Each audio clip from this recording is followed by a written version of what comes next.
Hello everyone. I'm Gurishta from ReSOLT, Korean language trainer. So today we are going to talk about topic. So what is topic? Let me tell you about the topic test and what is topic. So if we talk about topic is test in proficiency. So test of proficiency in Korean, which is written to design the major ability of a non-native speaker. For example, you are a non-native speaker and you want to learn Korean language. For that, what you have to do, you just have to go for this test. So before learning this Korean language, you have to know about this eligibility criteria. So what is topic? It's kind of a topic. The proficiency test which you have to give in Korean. Okay, and if we go to the next slide, you can see who administers this. National Institute for International Education and NIIED, which operate directly under the Ministry of Education, Science and Technology, and it is responsible for the general management of the test, such as supervising institution, administering the test in domestic and overseas location. So if we talk about the next part of this, like why or whom is going to take this topic intent. So for example, this is comprehensive test which is for non-native speaker. For example, you are learning Korean language from the basic and then it has a different level. So first, if you are learning, or if you want to learn this Korean language, then you have to go for this topic test after learning the Korean language. So basically it is for the comprehensive test for non-native speaker, just like we have for Indian and all the non-native speakers, because we don't have this language natively. So for that, for non-native speakers, this is test for, and for international students who want to study in Korean as well. For example, you want to apply for GK scholarship, which is Global Korean Scholarships, then you have to give this exam. So for Korean job as well. And if we talk about the test structure, you can see on my screen, here's a topic test, the proficiency test it is. And if we talk about the full form of topic, it's test of proficiency in Korean. So it has two levels, as you can see on my screen, topic 1 and topic 2. So topic 1, let's talk about the topic 1. If we talk about the topic 1, it has two levels, which is level 1 and level 2. And if we talk about the topic 2, it includes remaining four level, which is 3, 4, 5 and 6. So for topic 1, it includes beginner level, which has level 1 and level 2. So it will count as a beginner level. And if you cross level 3 and 4, it will count as an intermediate level. And if you cross level 5 or 6, you will count as an intermediate or advanced level. So let's move to the topic level and passing score. Yeah. So if I talk about the criteria of topic level or passing score, all about this. So you can see here, it is written in Korean, something you can see on my screen, which is level in Korean, and we pronounce it as kup. So for gup, like for one kup, so first level, you have to gain at least 80 marks.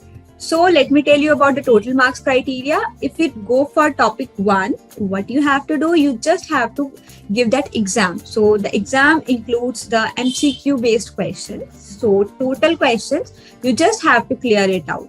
For example, out of 200, if you are getting marks 80, so your one level is cleared. But if you get more than 140 or 140 marks equal to 140, then you will certified as a level 2 beginner. Okay, if we talk about the topic 2, as you can see on my screen, there are 4 levels here. So the marks is around of 300 in total. If you get out of 300 120 marks, then you'll get level 3. And if you'll get 150 marks out of 300, then you will get level 4.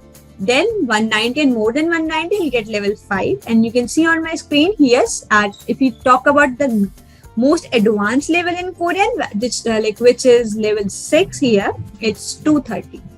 If you get 300 out of 230 and more than 230, then your level 6 is clear.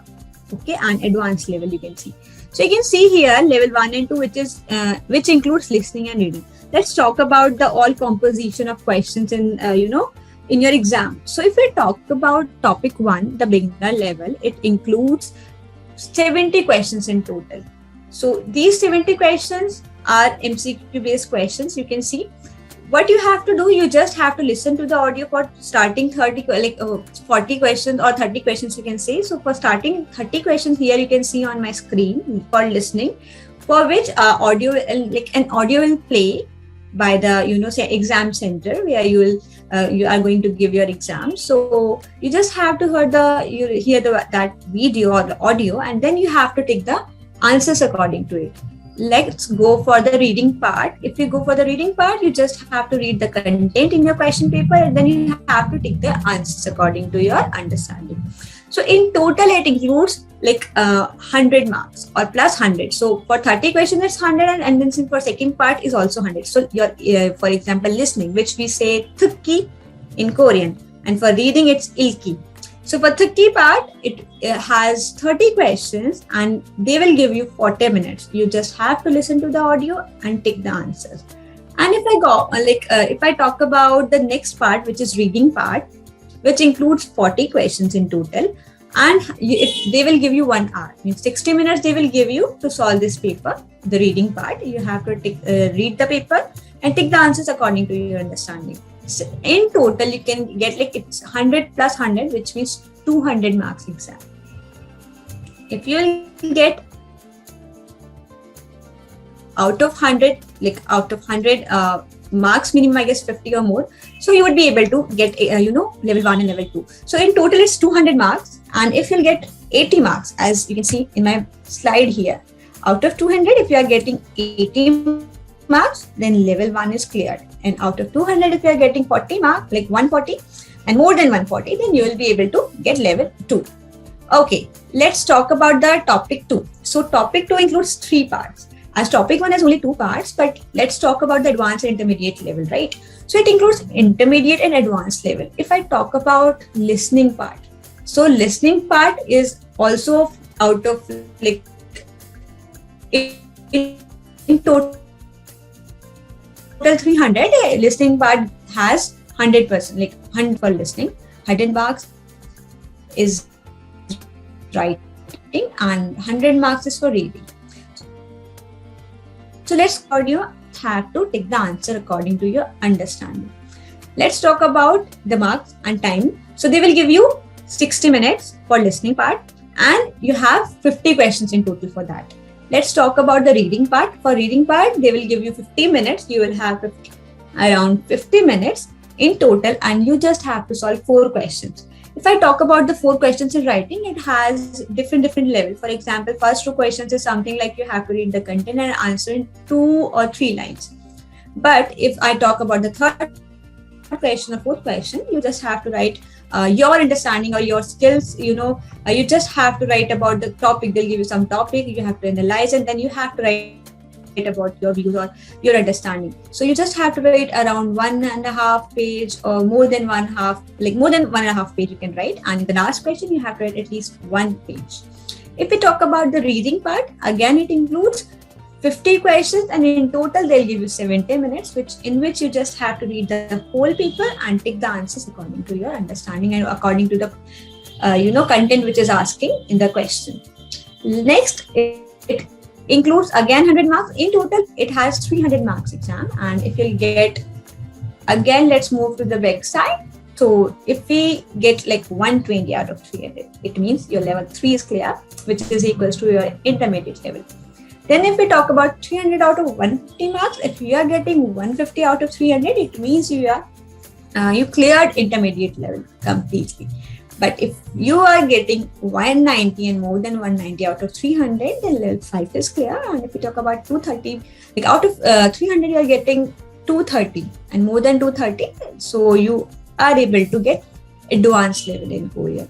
Okay, now this is about the exam, but what are the advantages of learning Korean language? After that, what is the scope? That's the basic questions that student will stuck. The question which stuck in students' mind as well as their parents' mind is job opportunities, right? So you can see on my screen the top companies in India, right? So there are so many Korean companies in India, so that it is easier for you to get job in India and abroad as well. So if we talk about the career as a career opportunity, job opportunity after learning this language. For example, if your major is in something else and you are learning Korean language, then your opportunities and your salary would be increased. If we talk about first option about after learning the Korean language, you can do as a job like a Korean translator. If we talk about the second part, that is interpretation job. Okay, so do you know what is the difference between translation and interpretation? Let me tell you about this. The difference between the translator and the interpretation. Translator is someone who just translate the text. But if we talk about interpretation, it's a verbal translation. Okay, person will do it simultaneously. Suppose someone is speaking and we are in a deal, right? So person is directly speaking, verbally translating the content or the conversation. So that is what interpretation. So you can do job as a Korean translator, Korean interpreter, and then if you talk about you can do jobs in different countries. Let's talk about more opportunities. If you want to learn if you want to go for bachelor's UG programs, you can say undergraduate program, and if you want to go for masters, right, postgraduate programs in future, so you can get Korean scholarship, which is 100% fully funded scholarships are there. So if you get a level topic level, and you have a proper for example, you are doing your 12th and you have good marks in your 12th and you want to pursue your undergraduate course for future in Korea, then you can get easily that scholarship, 100% fully funded scholarship by clearing this exam. You have to give this topic exam, and sometimes it's not mandatory for you, then you have to learn Korean, and then after that you have to give that exam. If we talk about your career as a teacher, if someone wants to do work as a teacher, so yeah, you have different opportunities. For example, you can do a teaching job in schools, in institute, in private colleges, and most important, you can see here online Korean tutors. As I am teaching in ReSOLT, you can work from home and teach online students. So you don't have to go anywhere to do anything. You just have to sit at your home and teach students. And it will help you to interact with a lots of people. Even you are sitting in your country, but still you would be able to connect with different state or countries people, right? Then if you talk about, it has a lots of job opportunities. You can job in MNCs and in export businesses like export houses businesses. And if you want to job if you want to go for a job in embassy, you can go for a job in Korean embassy as well. So this is all about our Korean job opportunities. So let's get back to the first part is topic. So you know now what is topic, how you have to give, and who just organized this. So you know now topic is test of proficiency in Korean. It means just like we have IELTS in English. So we have next topic. And one more thing I have to tell you is, it is the exam which you will get a certification that is from the Korean government, and which is eligible for your if you want to go for a scholarship and if you want to go for jobs. It is it is important, and it will play a very important role in your success, you can say. If you go for this topic exam after learning Korean language, it will help you a lot in getting a good salary. And if it will also help you if you want to if you are looking for further, you can say, scholarships in Korean language.